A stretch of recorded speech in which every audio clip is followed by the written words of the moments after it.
In this video today, we're going to be going over the grid. And this essentially is how Foundation lays out all of your site's content. So this is an extremely important video and concept that you need to know in order to grasp the full power of Foundation and how to use it. Now, the grid is essentially all of the column stacks, and we'll jump into RapidWeaver in a little bit. But let's go over this web page that is on the Foundation site, and we'll kind of see all of everything that we're going to go over in today's video. So the basics are essentially your website is broken up widthwise into 12 units. Okay? So if we look at this box here in this example, let's say that this box is our content area within our website. And here I have a 3-column stack on the top and a 2-column stack on the bottom. Now, normally, traditionally, you would set percentages for your column widths. However, that is not how things are done with the Foundation grid. Because everything is broken up into 12 units, you decide how many units that particular column is going to take up.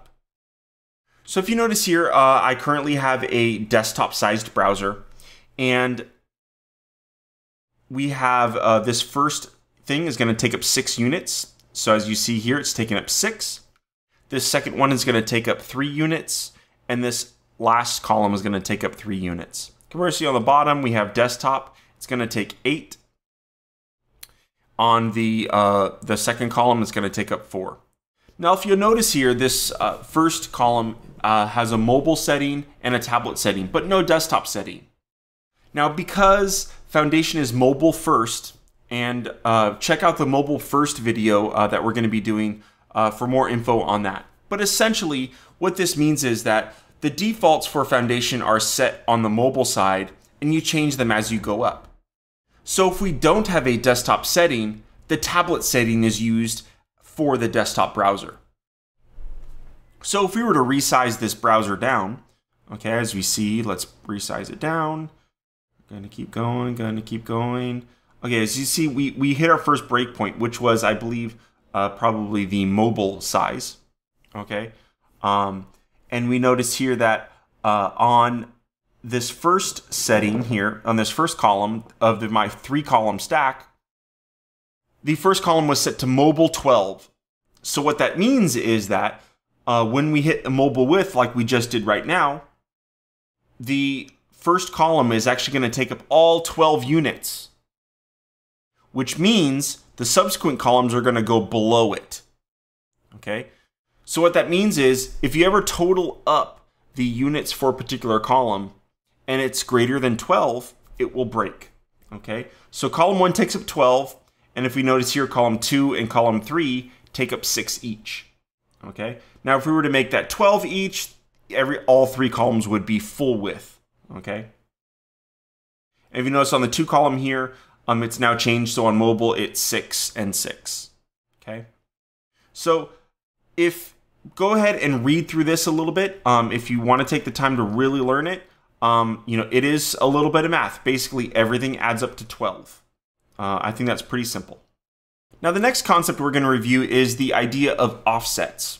And what this means is you can actually move and shift your content over a particular number of units.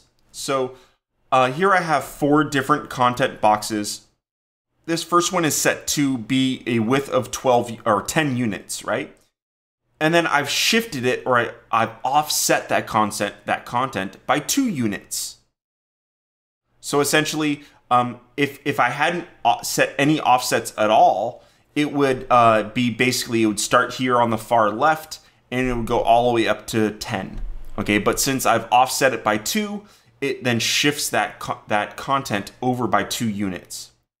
Now, in this particular instance, if I were to shift the content or offset it by 1 unit, the content would actually be centered within my browser, right? So that's one way. Now we'll go over some more centering options later on, but that's one way of potentially centering your content, making sure it's not full width. You want to shrink it down a little bit and then center it, okay? Or offset it by a certain number of columns. Equalize height is another great feature that is a feature within all of the foundation column stacks. And what this does is it allows you to, no matter the content of your columns, you can have that content be the same exact height. So here I have 3 panel stacks inside of a 3 column stack. And basically I've turned on equalize height. So no matter the content that's within it, those panels are the exact same height. Now, the content that you add into the foundation column stacks must support this feature. Right now, the only things that do support that are the pricing tables, the panel stack, and then the jack stack, which is not a part of the foundation suite, but it is a part of, it is a stack that I sell that is also listed on the third-party add-on pages. So Jack, if you have Jack or you're familiar with it, it's a very powerful tool, and that equalize height setting was added as a feature directly into Jack. The next is centering, and essentially all of the centering is accomplished using the foundation 1 column stack. And we'll go over that in a little bit, and we'll show you a perfect example. But it is good to know that you can center any content that you'd like. And it can all be done with the foundation 1 column stack. Now, source ordering is basically offsets on steroids. And it allows you to not only move content to the left, but you can move it to the right. Now, we're not going to be covering source ordering in this video. It's a little advanced. But essentially, this source ordering is powerful. It allows you to really change the order of your columns between breakpoints. Let me show you an example. If we look at these bottom 2 columns, the order here, on this one, we have the light gray and the dark gray, and then we have the light gray and the dark gray on desktop. Okay? Yet when we shrink that down to a mobile browser, we'll notice one thing.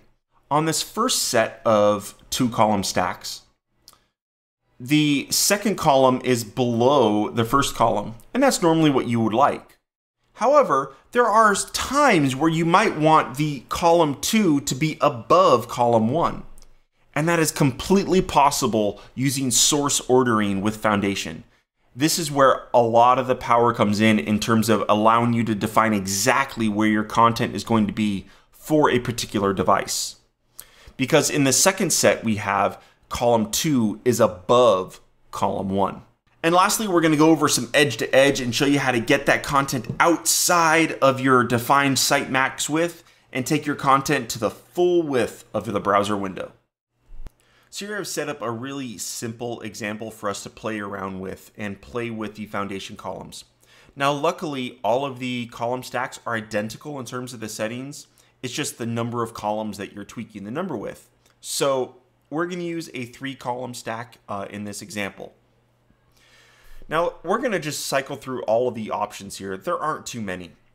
First, there is a preview grid option. And this is really cool. This is going to really help you visualize where your columns are. If you turn that on, what you'll notice is inside edit mode, you'll see that same grid that I was using inside my website. So you can actually see the number of columns. So we have white, blue, and each of those columns in the background is the unit that is going to be determined for the width of your columns. And we'll leave that on for right now. The next is collapse columns. And what this setting does is it removes all of the padding between each column. So if we turn that off and do a quick preview, we'll notice that we have gaps in between each of our columns, right? We have a gutter. However, if we were to turn that off, so if we go here and then turn collapse columns on, and then preview, we'll notice that the gaps between them are removed. Okay, so there's going to be no gap between them. Now the next option is equalize heights, and we'll go over that in just a little bit. The next is responsive sizing, and these features allow you to define the gap at the top, the bottom, and basically the gutter when the columns break. Okay, so what do I mean by that? So top space is the space from it's basically your top margin for all 3 columns. okay? The gutter, if we add this, say 1, okay, this is the space from that is added to the top of each column. Now, how is that different than the top space? The top space is the amount of space that covers the entire top of the 3, okay? The gutter is individual space that's on top of each one. Now, why is that important? For illustration, let me turn off tablet sizing.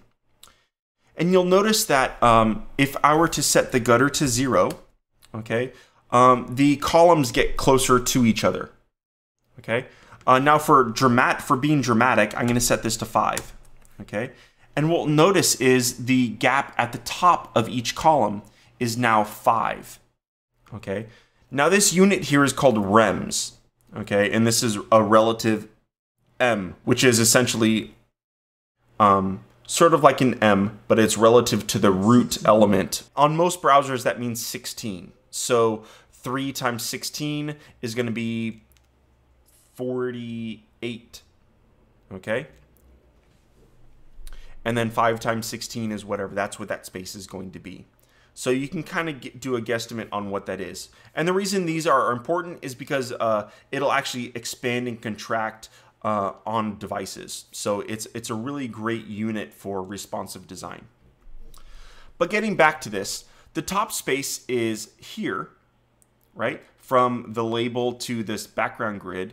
And then we have our gutter, which is from the top of our space here to the top of the panel, from the bottom of this panel to the top of that panel, from the bottom of this panel to the top of that panel.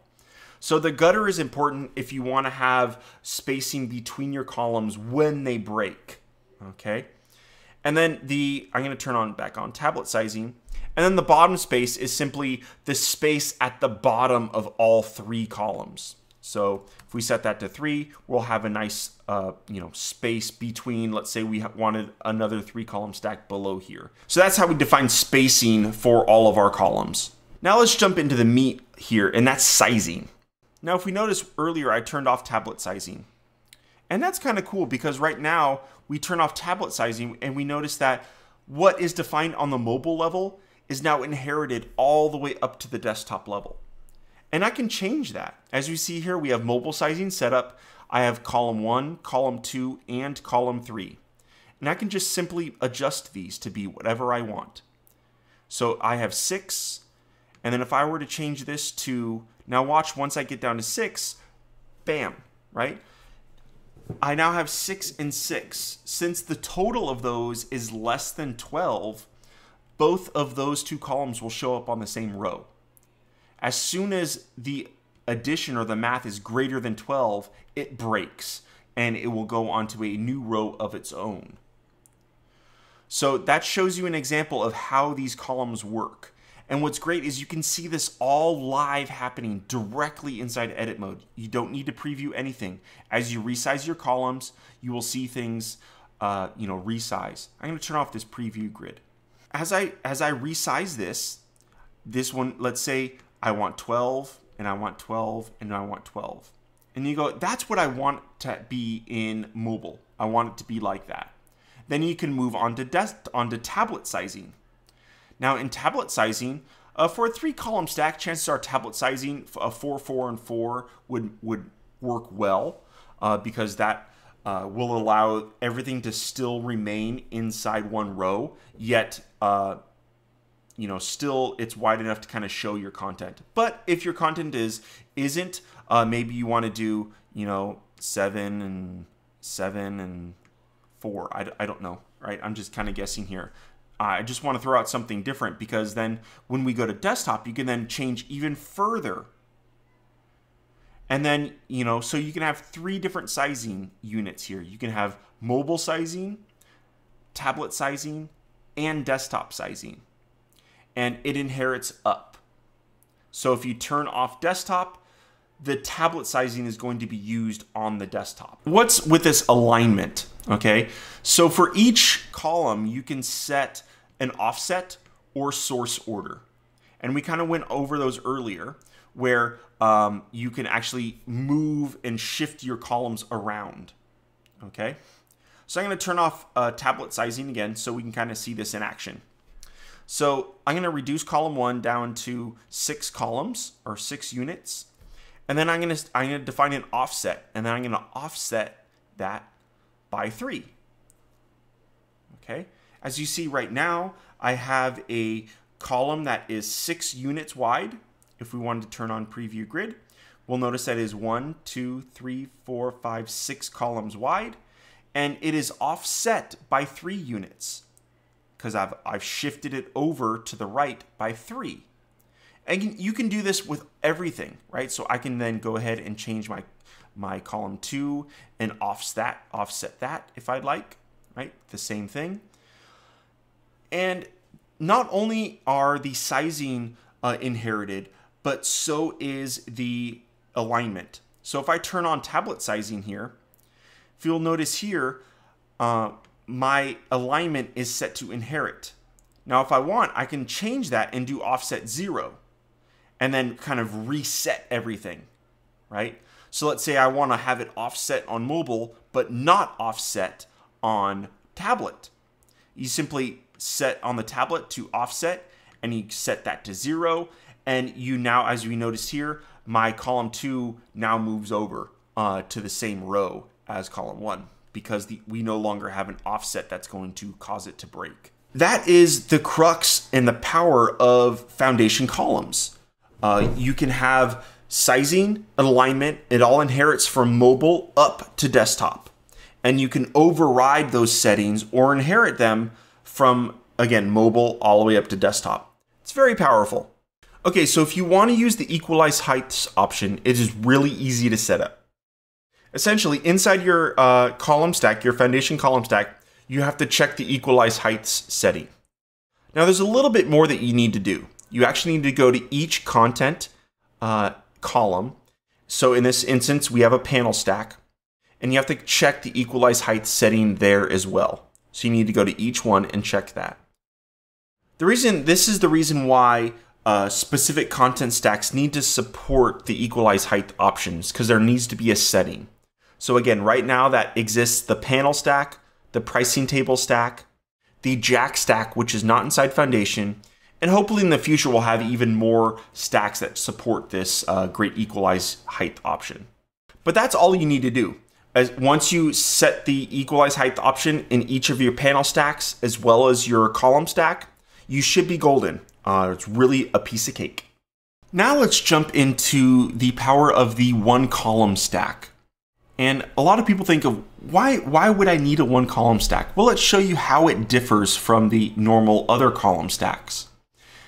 Since it is just one column, it's just a kind of invisible box, right? That contains things.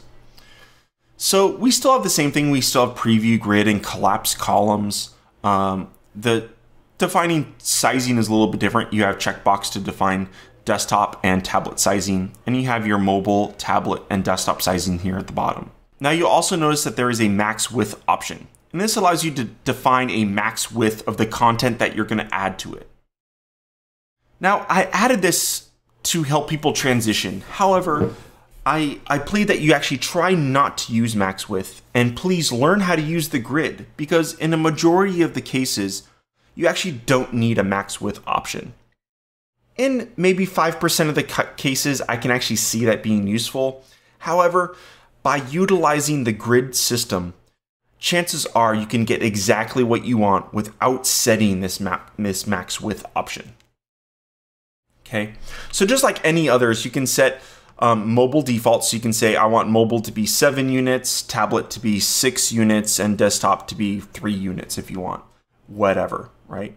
And then of course, all of those inherit up. If you don't have desktop sizing, it'll inherit from tablet. If you don't have desktop or tablet, it'll inherit from mobile. But that's not too exciting. What else can I do with the one column stack? A one column stack has some more alignment options that the other ones don't. And essentially that is being centered and uncentered. So what we could do is, let's say I want these 3 columns to be perfectly centered within my browser window. And so essentially, let's say I want to use a one column stack, and let's just keep this simple. I'm going to set it to be we'll do 8 units, okay? Because that's the kind of width I want my 3 columns to be. But then I want them centered. So I set the alignment to be centered, and the content for those 8 columns are going to be centered. Now you might think, well, I could just do that with offsets. Yes, but what if you kind of have like an odd number? Let's say you have 9, okay? Because 9, you have 3 units on each side, or, you know, how can you center? You can't really center content when it is 9 units wide using offsets. Okay, so this is where the 1 column stack is powerful. At this point, I have a 3 column stack that takes up 9 units. And then inside that 3 column stack, we still have the same thing, right? Now, how does that work?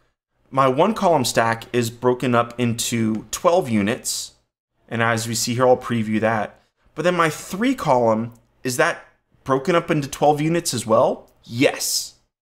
So if I turn on this, now this might be a little confusing to look at here, but if you notice, I have a larger grid in the background for my 1 column, and then inside my 3 column, I still have a 12 unit grid. It's just smaller. So foundation, every single column will take up 12 units, no matter its total width. Okay? So this means that you have no problems nesting column stacks within each other. Now, granted, having multiple previews on like this could be a little bit confusing. So you might want to only have 1 or multiple on at a time, or not have multiple on at a time. Okay, so edge-to-edge content. How do we do it? What is the mythical force that allows us to do this? Well, it could not be simpler. Now, in order to do this, I just want to explain one thing that I've kind of not mentioned. Inside site styles, we set a max width for our website. And what that here is 1,000 pixels. So what that means is, if we preview our site, the content will never exceed 1,000 pixels. What actually makes that content obey that setting is the foundation column stacks. So it is the actual column stacks that restrict the width of its content to be a maximum of 1,000 pixels, or whatever you have it set within site styles. So the key to make something to break outside of that max width setting is simply not to add it inside of a foundation 1 column stack. To show you how easy that is, let's move this image. So as you see here when we previewed, the content and the image both lined up, and they wouldn't grow past, this is actually 1,000 pixels wide. Okay, and we have a small buffer around the outside. But if we were to add this 1 image outside of the foundation column stack, so right now it is outside of any sort of foundation column stack. Now, we're using an image in this example, but it could be anything. It could be a slideshow. It could be a jack stack that shows a cool background color like I have on my foundation website. All of that bleeds through. So let's go ahead and preview that. And what we'll notice here in quick preview is that the image now goes the entire width of my browser window. Now, if you want to see that in action in a web browser, let's have a look. So just in case you didn't trust my quick preview mode, this is the exact page inside Safari. And what we notice is my content it does not exceed the max width of 1,000 pixels because the foundation column stacks respect that. However, this image is not within the foundation column stack, so it takes up the entire width of the browser. It is as simple as that. And that does it for the grid, everybody. I hope you really learned something. Now, something that I want to make sure that you know is this grid page is really fantastic. Not only is it because I've taken the time to write everything out and explain everything, but all of these great examples that you're seeing here are available inside the Foundation demo project. So make sure that you check out the Foundation project and go ahead and start playing with these. Now you can either play with it here or create a demo project and start playing with the grids and the columns and seeing how the offsets work and how source order works. Now in terms of source order, the examples that are inside the demo project are fantastic. They're real world live examples that you can copy and paste into your existing projects and tweak to your desire, right? So look at these, play with them. Really, experience is key with, I think, with anything. So the more that you play with the grid, I bet you within minutes, it's going to click with you and you'll be off to the races making beautiful, fabulous websites. So thank you very much, everybody. I hope that you enjoy this. I hope you learned something, and I hope you love Foundation. So go forth and make your websites great. Thanks, everybody. Bye.